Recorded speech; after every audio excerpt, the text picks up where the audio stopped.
Hello everyone, this is Mama Senho. Welcome to our second lesson in Science 7 about solutions. Now get your science notebook and take down the important points. What does a brass, bronze, salt water, air, and Gatorade have in common?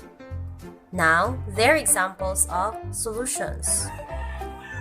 What are solutions? They are homogeneous mixtures containing two or more substances. A solution can exist as a solid, liquid, or gas. Surprised? Usually, people think of solutions as some liquid with either a solid or a liquid or a gas dissolved in it. However, this is not entirely true. We can also have solid solutions like alloys. Alloys are homogeneous mixtures of metals. They cannot be separated into their individual components by physical method. For example, brass is a mixture of 30% zinc and 70% copper. Copper and zinc are so well mixed that all parts of the brass appear the same. Next example is the salt water. Salt water is water with salt in it. As you can see, the water and the salt are so well mixed that all parts of the salt water appear the same.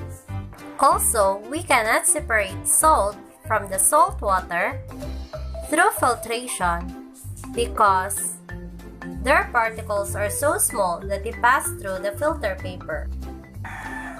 Next example is the bronze. Bronze composes of 12% tin and 88% copper. As you can see, the copper and the tin are so well mixed that all parts of the bronze appear the same. Next example is the Gatorade. As you can see, the Gatorade is clear and transparent. It composes of water, sucrose, and salt. Components are so well mixed that all parts of the Gatorade appear the same. Our next example of solution is air. Air composes of nitrogen, oxygen, hydrogen, and methane. What makes air a solution? This time, can you answer it on your own? Let us now summarize the properties of solutions.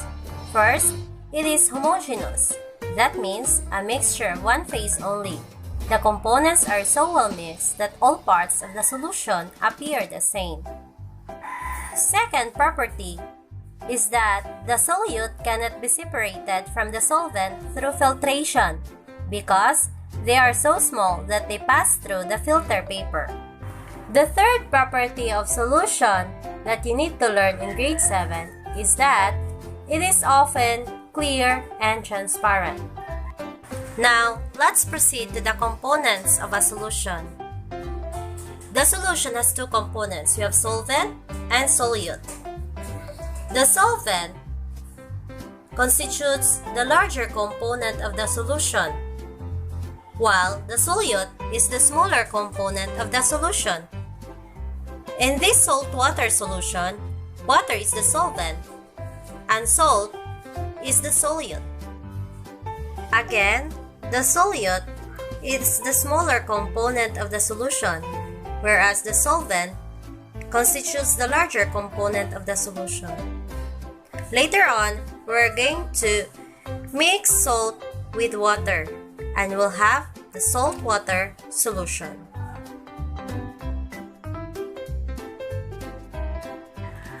Now let's investigate properties of unsaturated, saturated, and supersaturated solution. Okay, we have here our visitors. Please do listen to him properly. Unsaturated solutions haven't quite reached the limit of the amount of solute that can be dissolved in them. In a saturated solution, you have reached the limit of the amount of solute that can be dissolved in the solution. Here we have a supersaturated solution, right? We've got a solution in which we've raised its temperature.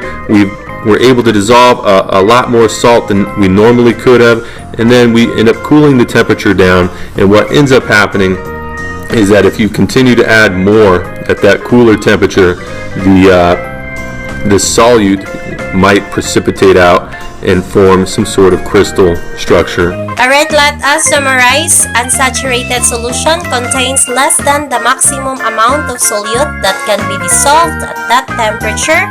Saturated solution contains the maximum amount of solute that will dissolve at that temperature. Any further addition of solute will result in undissolved solid on the bottom of the container. Supersaturated solution contains more than the maximum amount of solute that can be dissolved at that temperature. It is unstable and the solute will usually begin to crystallize, especially if disturbed. Now let's proceed to the concentration of solutions. The concentration describes the relative amounts of solute and solvent in a given volume of solution. When there is a large amount of dissolved solute for a certain volume of solvent, the solution is concentrated. A dilute solution has a small amount of dissolved solute in comparison to the amount of solvent. Now that you have distinguished dilute from concentrated solutions qualitatively, you can express concentration in other ways, such as percent by volume and percent by mass. Alright, so we are going to discuss percent by mass and percent by volume in our next video. Alright, so stay tuned and don't forget to subscribe to Small Terebo. Bye!